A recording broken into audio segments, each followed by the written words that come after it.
Hey everybody, welcome back to another episode of Ask Kati Anything. I'm your host, licensed marriage and family therapist, Kati Morton. I'm so glad that you're here.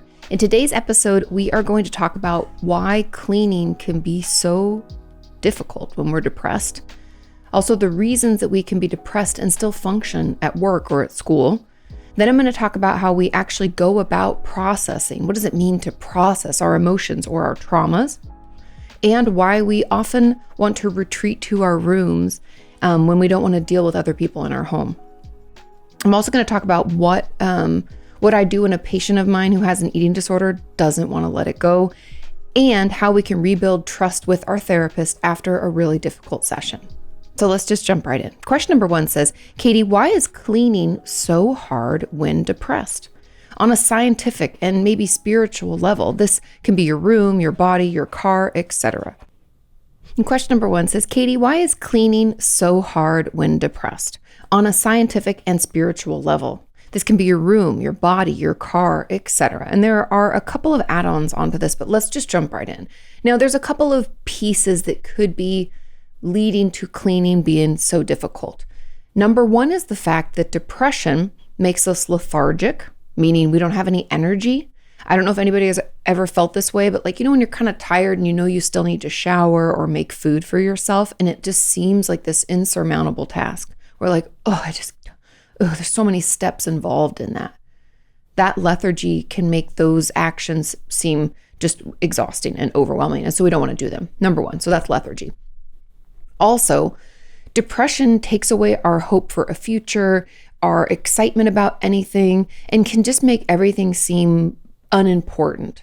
So where maybe when we weren't depressed, like an undepressed brain might look around in the home and be like, oh, I should pick that up really quick. I'll do that because I don't want to trip over it tomorrow. I know that sounds really silly, but that hope for tomorrow, that thought about, I don't want that to be a problem for me then, can motivate us to clean. So those are 2 key pieces there. And the lethargy being I think the greater of the 2 when it comes to that. But we also know that as it's like a snowball. So as we get depressed and we don't have the energy to clean like we wish we did, dirty dishes start to pile up. We haven't showered in a few days. Our laundry's laying everywhere. Not only are we depressed and we don't have energy to do those things, but then as that piles up, it causes the release of a stress hormone, cortisol, and essentially compounds on itself. So there's a ton of research. I actually did a little deep dive for you guys. But research in 2016, research in 2020, they have a link between messy rooms and people and depression. And they also find a connection between clutter in your home and depression. And then there was also a study where it talks about how those messy rooms release more cortisol and therefore make us feel worse and can exacerbate our depression. So in many ways you can say, well, which came first, the chicken or the egg? And I would argue that it doesn't really matter where it started. Having a messy space, whether it's your car, your home, your person, isn't good for our mental health. And not having a good mental health can make it even worse or start that problem. And so I wish I had a better answer where I'm like, oh, this is what causes it. But you can see it kind of comes from all directions. That's why it's so incredibly common. One of the things that I usually ask my patients who are suffering from depression, complex PTSD, BPD, any of the things that kind of come with this downturn of mood, I always ask them when they last showered or when they last did a load of laundry.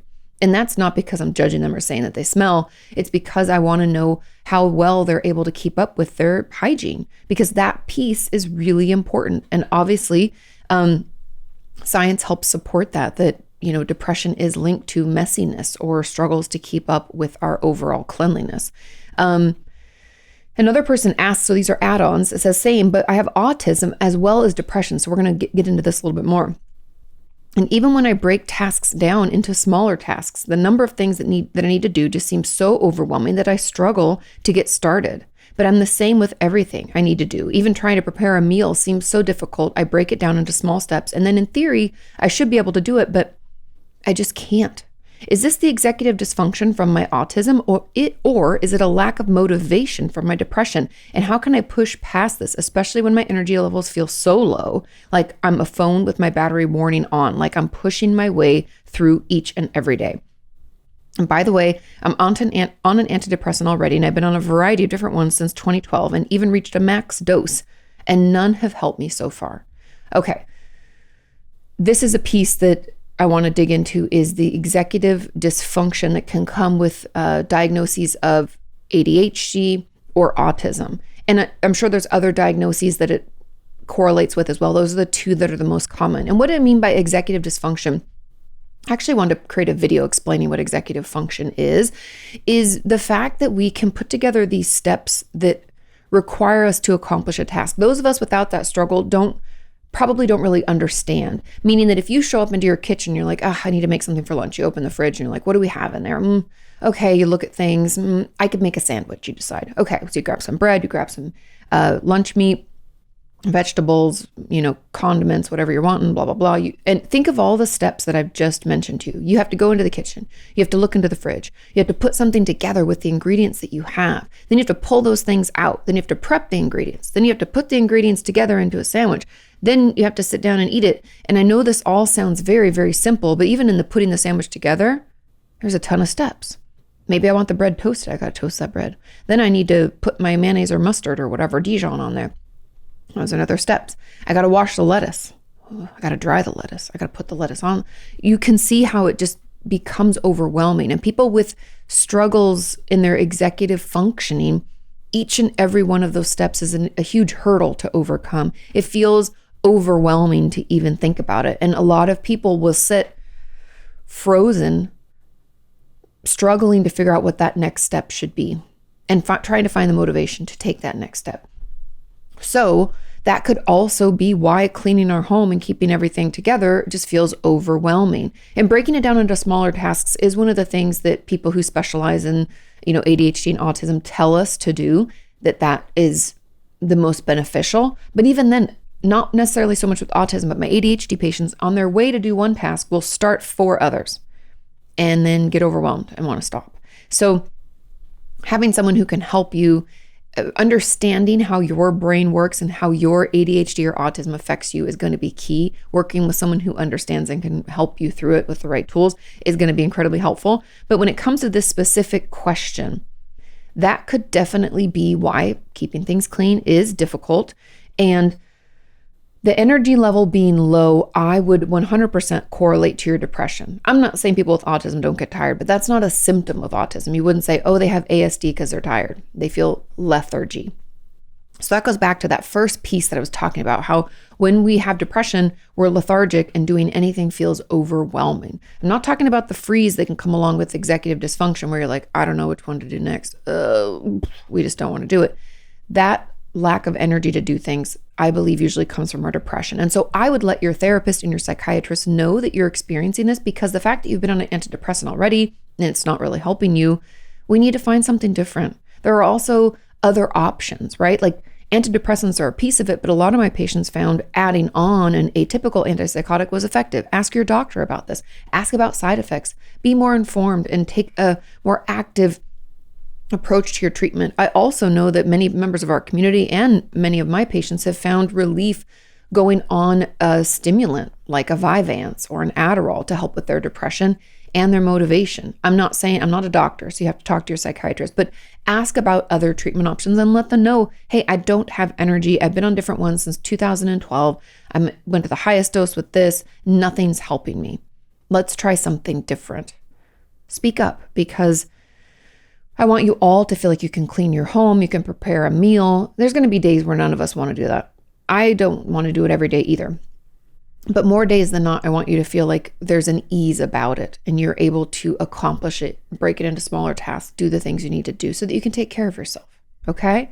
Now there's another add-on. It said, how do you know that cleaning is hard because of depression or ADHD? That's what I was just talking about. Is it the steps leading up to it, or is the lack of motivation altogether? Not the freeze of like, I don't know what step to take. It's more like, this just seems overwhelming and doesn't seem worth it. When we have depression, again, it's that lack of that hope for tomorrow, the struggle in seeing a future where this is going to be important. If that is what you're experiencing, that's coming from depression. The struggle to start a project because it seems like there's just so many steps to it, unless it's like new or novel, or you have a time crunch, like, oh, this is due. and I'm gonna be held accountable. Those are two of the reasons that ADHD can kick us into gear and we can stay focused and motivated. But just notice those things. You can tease it out for yourself, but that lethargy, that lack of interest or motivation usually comes from our depression.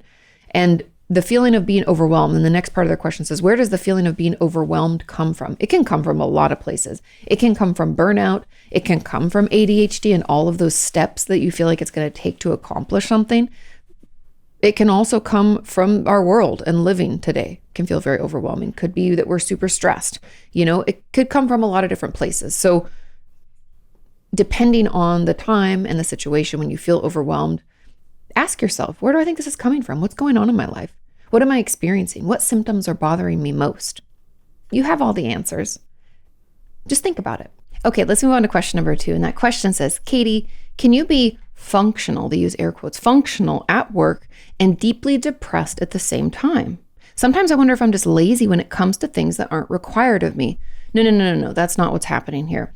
There's a beautiful quote, and I wanted to start off with this because there's a beautiful quote to help us figure out whether we're being lazy or whether we're maybe depressed or anxious or overwhelmed or frozen in our executive dysfunction.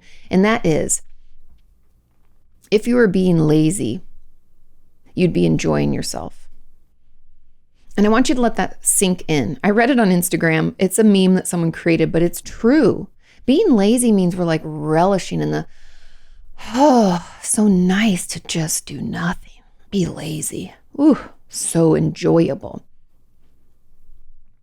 Burnout is when we struggle to do things. We're so overwhelmed, we can't. Depression means we struggle to be motivated at all, see the point of anything. Everything feels like way too much work, right? That's not laziness. Those are symptoms of something else. So ask yourself, am I enjoying it? Does it feel good? Then it might be laziness, but my guess is it's not. But the question, can you be functional at work and deeply depressed at the same time? 100%. I have an older video, and maybe it needs to be regurgitated, like maybe redone. I don't want to say regurgitated. That sounds terrible. But redone, revamped. It's about I think it's 7 signs of high functioning depression.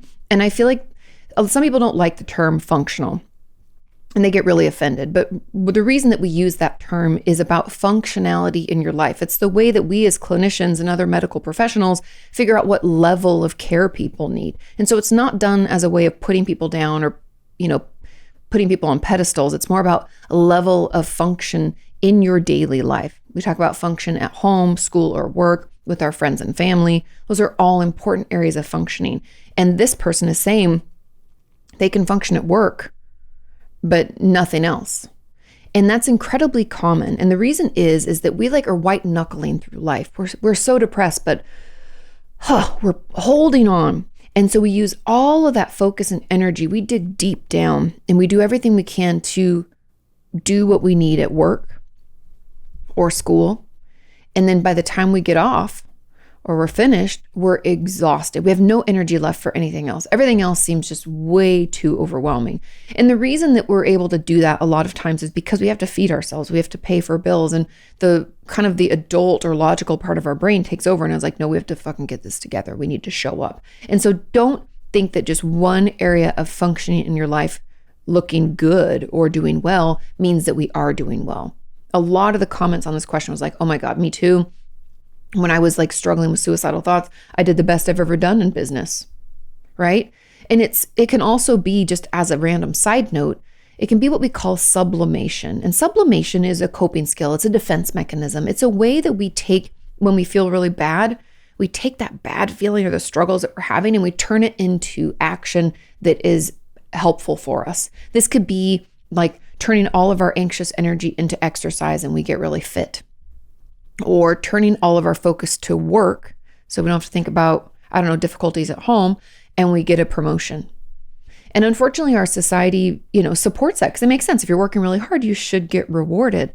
But sometimes we're doing that as a distraction from what's really going on in our lives. And that could be what's happening here too. And so I just want you to know that, yes, you can be completely functional at work and still deeply depressed. One area of functioning is not enough for us to say, oh, you're doing great.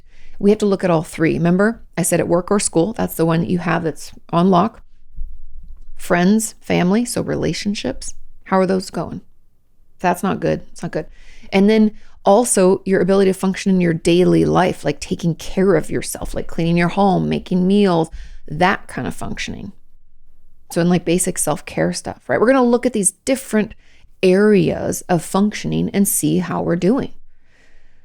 If we're only doing one, that doesn't mean that we're doing well, and that doesn't mean that you're not depressed. You know how you feel. You're just white knuckling it. And it's incredibly common, unfortunately. Hence why I have that video, the signs of high functioning depression, because people overlook it a lot and feel like, oh, everybody must feel this way. You know, when I'm working so hard, of course I'm tired when I get home and nothing else seems to be worth it.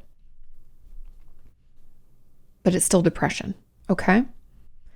Let's move on to question number 3. It says, Kati, how do you process, it's a great question, emotions and traumas? I've been told many times I need to deal with emotions and process them instead of ignoring them. And it makes sense, but I don't understand how to do that.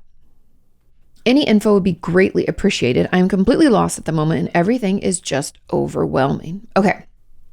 We have one add-on on this, but this is a great question. And I unfortunately use that term a lot. And I'm sorry if I have not clarified what it means. When we talk about processing emotions, let's start with emotions and traumas. It's very similar, but processing emotions means instead of trying to move through them real quick, like, oh, I felt sad, and distract. Instead of stuffing them down and pretending they don't exist, or instead of wallowing in them so much so that we cannot function, we can't get out of this hopeless, helpless, overwhelmed place. Instead of any of those 3 options, when an emotion happens, we identify it for what it is. Maybe we consider where it came from. Like if I'm feeling, and this will happen to me quite a bit because I definitely am like a highly sensitive person, but just the other day, I was like sitting on the couch and I'm like, I just feel really like bad. Like something bad happened. Like I did something. And I thought about it. I'm like, I haven't even talked to anybody today. I haven't done anything. And I was like, I was watching this show. And this is how silly, but I'm just putting it out there in case you can relate. I was watching a show where someone had been really hurtful to someone they loved. And it just, I didn't like it. I changed a channel. I watched something else on Netflix. That had jumped into me. And so I felt that emotion. And so in my head, I was like, it's not even mine. And I pushed it away because I was like, you know what? That's not mine to have. I don't like that feeling. And it's not part of my life. Now, for the rest of us who experience emotions that are related to ourselves and our experience and situation, it's okay to consider, I'm feeling kind of sad. I wonder why that is. Maybe we can journal about it. Maybe we can just think, like pontificate to ourselves. Maybe I'll feel sad because like I lost my grandma and papa in the last few years. Or maybe I'm sad because it's a new year and I just don't feel very motivated. Or maybe I'm having an issue with a friend or a family member or whatever. Where's my sadness coming from? Let me think about it. Let me allow myself to feel it. Maybe I need to cry a little bit. Maybe I need to cry a lot. Give yourself some time. And there will come a time where you kind of feel exhausted by it and we move on. I always tell my patients, if you're really uncomfortable and it's hard to feel things, try to feel it for 5 minutes. And if that's too much, try to do 2 minutes, right? But if we can keep going, you want to do about, 10 minutes. No feeling, the thing about feelings is, it's interesting, is we know through research, they call it amplification. But it's essentially when we try to pretend something doesn't exist and we like push it down when it comes to emotions, feelings, experiences, we try to push them down. We try to pretend that never happened. They only get stronger. And the reason is because we're feeling, thinking beings, and we need to get that out of our system. When we experience things, our system cues up to take action or to run away or do something, fawn, freeze. Our stress response is triggered and we have to understand it, give it the space to tell us what's going on, and either assuage our fears, like, oh, there's no threat here, or feel it through. Oh, it was really sad and I am sad. We have to give ourselves an opportunity. Otherwise, if we stuff it, it's only going to get stronger and that amplification will happen. And so the way that we process emotions is to allow ourselves to feel them, experience them. Doesn't have to be forever. I would say like 30 minutes max is usually what I tell my patients. Don't let yourself get wrapped up in it unless we're grieving or there's a big thing that's happening. Then we can set aside more time. But, for us early starters who don't really like to feel things, give yourself a couple minutes. Identify what the emotion is. You can use a feelings wheel or something like that. And where do you feel it in your body? And what thoughts come up as a result of it? That's the process. It's just trying to acknowledge instead of stuffing it down. And traumas is no different. When it comes to a trauma, we try to acknowledge what's coming up for us. Where are we feeling it in our body? What do we think this is attached to? And we try to talk it out as much as we can. Now, I would encourage you to do that work with a therapist because we can, by accident, re-traumatize ourselves by going through it like that. So doing it in a safe space where you have coping skills to calm your system down, all of that's going to be incredibly helpful and make it more safe. So that's how we do it. And your knee-jerk reaction is going to be to ignore them. You might need to set aside time every couple days to be like, what am I feeling now? And just tap into that. What's been going on today or yesterday? Can we give ourselves an opportunity to acknowledge it? Because we might not even realize that we're stuffing it down. That's also incredibly common. So be patient with yourself. And hopefully that gives you kind of a little roadmap on how to move through it. Okay? There was a comment on this that said, does the way you process emotions change depending on if the emotions are due to present triggers or past traumas? Thank you. No, it doesn't change. The only thing that's really going to change is your identification of where it comes from and maybe how intense the emotion feels. Because remember what I said, the more we stuff it down, the more amplification, that it feels bigger. It can get bigger. And so if things have been suppressed and pushed down for a long time, those experiences might feel really, really big. And that's why it can be really hard for us to finally talk about the trauma that happened when we were little versus the trauma that happened like 3 years ago. Because that one when we're little feels bigger because we've pushed it down year after year, day after day, moment after moment. And so it can feel a lot bigger. So just give yourself some time with that. But it's the way that you do it isn't going to change. It's just essentially how you might experience it. Okay, let's move on to question number 4. And this question says, Kati, I find myself retreating to my room a lot as a safe space when I don't want to deal with others in the house. Is this an unhealthy way of coping? Great question. And the truth is, at face value, no. It's okay for us to limit our time with other people and to protect our own energy and space and just be able to self-sustain, right? It can be self-care to do that. The thing that I want to caution you against is isolating yourself from people who are supportive and who care about you. And those are really important. People who are supportive and care about you. Family doesn't necessarily mean that they're supportive and care about you. Friends doesn't necessarily mean that. A romantic relationship doesn't necessarily mean that. So check in, because the one thing I will tell you is that when we're depressed or when we're feeling burnt out or overwhelmed, we don't want to connect with anybody else. And that can be because we just don't have the mental energy to have conversations right now because we're burnt. Or it could be that we just want to protect everybody from our own depression. We're like, I'm such a mess right now. I don't want to get that on anybody else. I'm going to save you from me. We do that. That's when it's unhealthy. We need each other. We need connection. I know a lot of people would like to think, oh, we don't. It's fine. I have a video coming out soon about the ways that we self-harm, like invisibly. And one of those is through isolation. And so while this isn't at face value an unhealthy way of coping, we should all protect ourselves. Boundaries are important. If we find ourselves isolating to the point where we have no outside support, we have no one we can talk to, and we, just do everything on our own, that's not good. And this could be a sign, like I said, of depression. It could be a sign that we're burnt out. It could be, like we were talking about earlier, when we're just white knuckling it through life and we're functioning, but we can't do anything else. So we might want to assess why this is. Is it because we have so much stuff going on in our life and we're feeling so bad and we can't cope? Is that why this is happening? Or is it that, we are struggling with depression and we feel so, there's lack of energy, stuff like that? Or is it the fact that these relationships are super toxic and we don't want to spend time around them and make us feel worse? Consider where it's coming from, because that will tell you whether it's healthy or unhealthy. Because again, in summation, boundaries are great and healthy and can protect us. Isolation is not. Okay? There was a comment on this as an add-on, I can relate to this kind of tactic. I find myself being overwhelmed when I have company, such as my daughter and granddaughter, or son-in-law and daughter-in-law visiting, or even a friend of my husband and his girlfriend, etc. All people that I basically enjoy. However, I seem to have limited tolerance for social interaction, and sometimes I feel myself getting emotionally triggered, and I feel a strong need to retreat to my room for a bit, or busy myself away from everyone in a different room or another part of the house. Is this normal? I always feel bad doing this, and I feel like I start to silently wish that they would leave early every time that we have company. I hate that I feel this way. I think maybe though that this is different than what the questioner's asking about. It sounds like they don't always feel safe, and I feel safe. I think maybe I feel overwhelmed. I just don't know why these interactions do this to me now when they didn't used to. I think it started about 3 or 4 years ago. The insight you have is beautiful.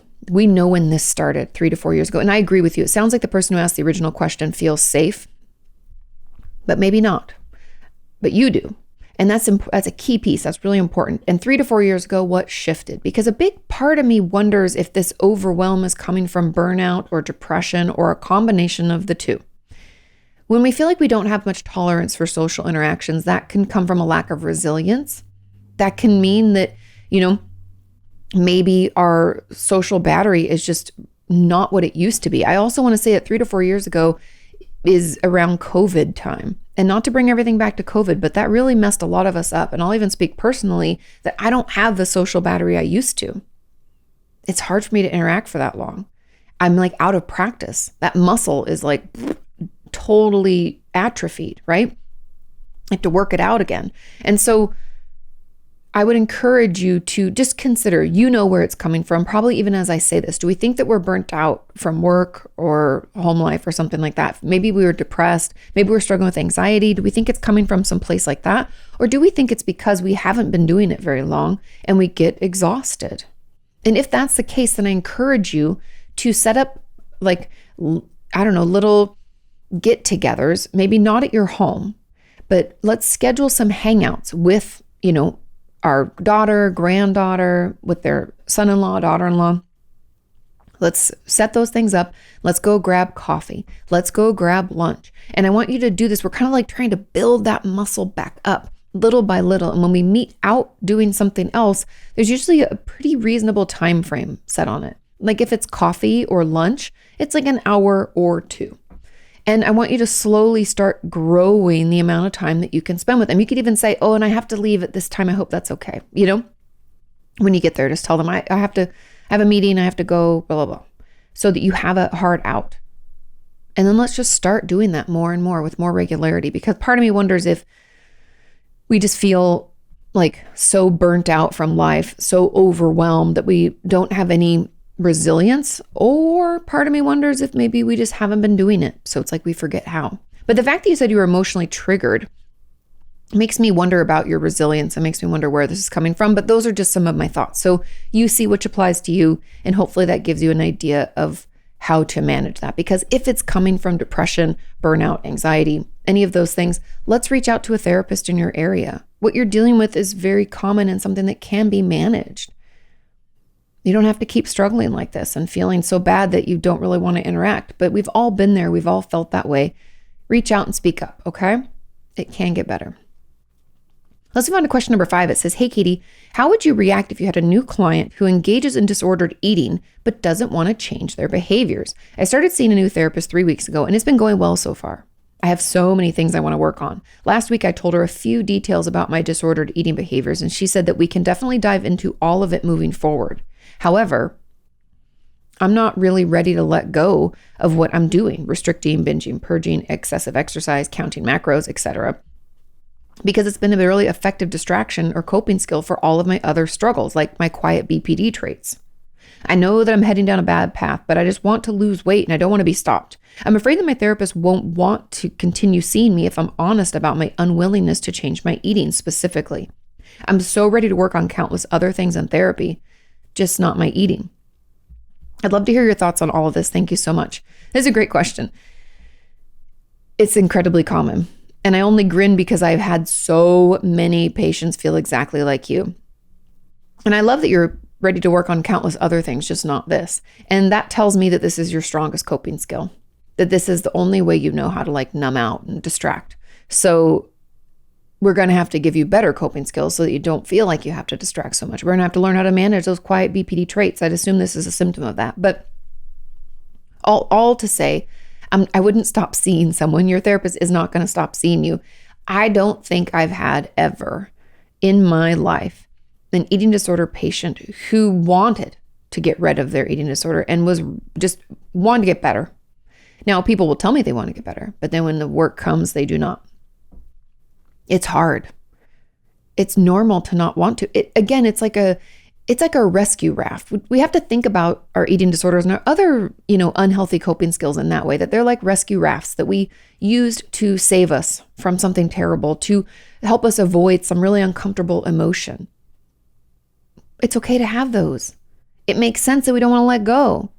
It's just the process. It just takes time. Be patient with yourself, because as a therapist, I've always thought it's almost like you've been out at sea. Your boat crashed and you've been floating in the ocean and you found this raft, your eating disorder, and you got in this raft and it saved your life. Thank God. Oh my God. All I can think about is this raft. Thank you so much, raft. And we float around and then you end up next to my boat and I'm like, hey, I see you. I throw a rope. I pull you in. I'm like, get on my boat. And you're like, no. This raft saved my life. I can't leave this raft. And I'm like, leave the raft. You don't need it anymore.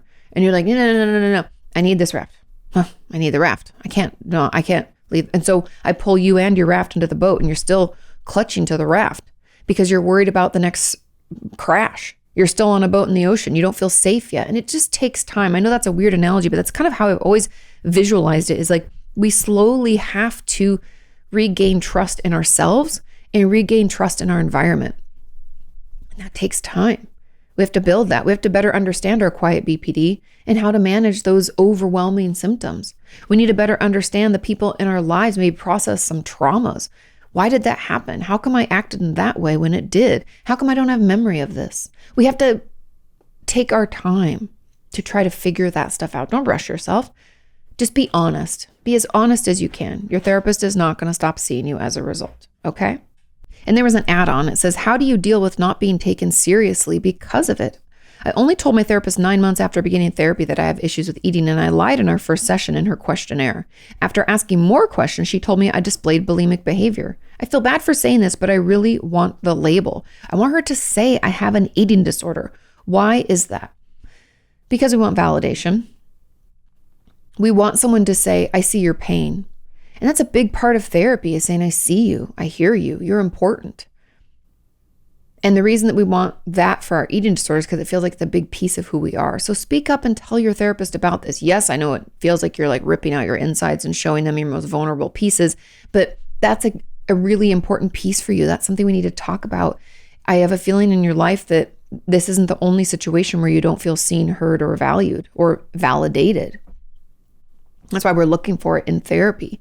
And I think when we're looking for labels and we're looking for, someone to not minimize our problems, to to validate them, it's because we need someone to see our pain. We feel so invisible. Feeling invisible can be really painful and really terrible. And so we're trying to, see me. I feel bad. Do you know I'm here? I know people always say, they're doing it for attention. And it's gotten a bad rep to need attention or do things for attention. We all need attention. Some of us just never learned how to get that by just saying, hey, can I talk to you? And so we do it in other ways, through self-injury, eating disorder behavior, gambling, drug addiction, alcohol addiction, sex addiction, shopping addiction. We do other things. And I know some of you might say, but I don't really do those for attention. It's our only way of speaking. It's the only way of saying that we're in pain. We just try to do whatever we can to express that pain. And so you wanting your therapist to say that you have an eating disorder is you just wanting them to acknowledge that you're in pain. Let them know. So many people lie about their eating disorder behavior. I've had patients that are like, I don't know, I've thought about it, but I've never really engaged in it. Come to find out they've had a rage eating disorder since they were 12 years old. It's okay. It's very normal to lie to our therapist. Just do your best to slowly open up and be honest and let them know that you want the label. And you can even say, I'm not 100% sure why. Talk that out. It's okay. What you're experiencing is incredibly common, okay? Nothing's wrong with you. It's very normal. Final question number 6 says, Hi, Katie. My question's about rebuilding trust with my therapist after a tough therapy appointment. My therapist told me that her clinical sense of things thinks that I would benefit from an inpatient eating disorder treatment. I feel that. I have to do that with patients all the time. I'm a teacher and could not even imagine taking more than a couple of days off because I'm sick or need to take a personal day. I worry that she will judge me for continuing outpatient treatment with her. I'm also worried that my honesty with her could be impacted. It felt like a blindside. But I also acknowledge that my eating disorder is being threatened, hence why I'm feeling so defensive about it. Any help or advice would be amazing. Thank you. Now, I know your question was about rebuilding trust, but I have to tell you that you're a teacher, so maybe we do it in the summer. Okay, it's January. Let's plan for June. I have a ton of patients, especially my eating disorder patients in particular. Don't like to take breaks, don't like to take time off. Oh, how indulgent of me, right? I would assume without even knowing, I don't think you said anything about this, but I would assume you're a restrictive type because my restrictive types don't like to spend money on themselves, don't like to take time for themselves, don't want to let anybody down. My bulimics are a little more impulsive. I'm not judging, I'm just saying usually those are kind of like personality traits that go along with our eating disorder, and why particular signs or symptoms or behaviors are the ones we tend to lean towards. Let your therapist know this felt like a blindside. You tell them what you told me. You recognize that your eating disorder is being threatened, and that's probably why you're feeling so many emotions and so threatened, right? Remember, it's your raft. It's your safety raft. You're in the ocean. You're like, oh my God, I could have died and this thing saved me. I can't let it go. What if life throws me more accidents, more pain, more things I need to float my way out of? How am I going to do that? We get angry. We don't want people to save us. Leave me alone. I'm doing fine out here, even though we're not, because we're drifting farther and farther away. But the question was not about that. I just had to throw in my 2 cents there. But to rebuild trust with your therapist, I want you on your own first to start journaling about that session. I want you to kind of process it through a little bit. And I want you to imagine that you're telling me about it. Telling me what happened, telling me how you felt about it. Does that help you see it a little more clearly? Because the piece here that hopefully can help rebuild this trust is that your therapist isn't trying to throw you to the wolves. She's not trying to hurt you. She's not trying to harm you in any way. She's actually trying to look out for you. It's just hard sometimes for us to accept the help when it feels really threatening to let go of that life raft. It's hard sometimes to admit that the thing that we've been using to help ourselves feel better is now harming, is hurtful, right? It saved us. How could it be hurting me now? But then imagine going through your whole life with water wings and a tube around your waist. It's going to get in the way. People are going to look at you weird. Why are you still doing that? What? She was saved from the ocean 10 years ago. Why are you still holding on to that? Right? And I know that's maybe a weird analogy, but it is getting in the way of you living your life. There's a reason you're in therapy. There's a reason that you're struggling. You admit, that you felt threatened, that the eating disorder felt threatened. And that's all important to just process it out for yourself. Write about it. Pretend you're telling it to me what happened. And I want you to consider, was my therapist attacking me, or was she trying to get me care? Was she judging me? Or was she trying to ensure I get the support I need? Ask yourself some of those questions, because I think in there is the trust that honestly is already built. It's the eating disorder that has kind of raged right now. And it's like, fuck her, get her out of here. She's only going to mess with us. She doesn't know what we've got going on. This makes us special. This makes me unique. This is the only thing that works for me. She doesn't know that. She doesn't get it, right? Our eating disorder can say stuff like that, but consider, we got to check our facts, because our eating disorder only lies. I know we can't believe that, but I'm going to tell you anyway, your eating disorder only lies. So do some of that looking into it. Write about it like you're telling me. And I want you to consider, was she trying to hurt you? Was she trying to help you? And let me know what you come up with, okay? There was an add-on that says, how can I build trust in therapy? As a childhood sexual abuse and childhood emotional neglect survivor, I really struggle with trusting people. Give yourself time. First of all, there's 2 steps really, and that's kind of why I stuttered there. Sorry. First step is I want you to find a therapist whose office feels warm and inviting and who you feel like you could at least show up for. I know we might not ever feel safe. I don't like to use the word safe, especially if that feels really triggering. I want it to be more neutral. Can you find a therapist who doesn't trigger you immediately? That's the goal. That's the first step. Then the second is to be honest about the fact that it's hard for you to trust people and it may take time, and then give yourself that time. We could even journal and try to come up with, what do we think are the easier things to talk about? What could I tell them about that wouldn't feel so too much, too deep? Let's write those things down. Let's start there. Let's see how they navigate and manage that basic information that feels okay for us to share? Are they warm? Do we feel seen and heard? Do we feel important? Okay, maybe we can take it one more step. Little by little, give them an opportunity to prove to you that they are deserving of your trust. We don't have to just offer that to people just because they're therapists. If it doesn't feel safe or neutral, we don't have to do that. So give yourself the time and space. And again, strive for neutrality, maybe not safety, and make sure at least their office and just their overall being feels okay, medium, okay? Give yourself time. It takes time, and it's okay. Thank you all so much for listening and watching. Thank you for sharing this podcast. It really does help. Have a wonderful, wonderful rest of your week. Do your homework, and I'll see you next time. Bye.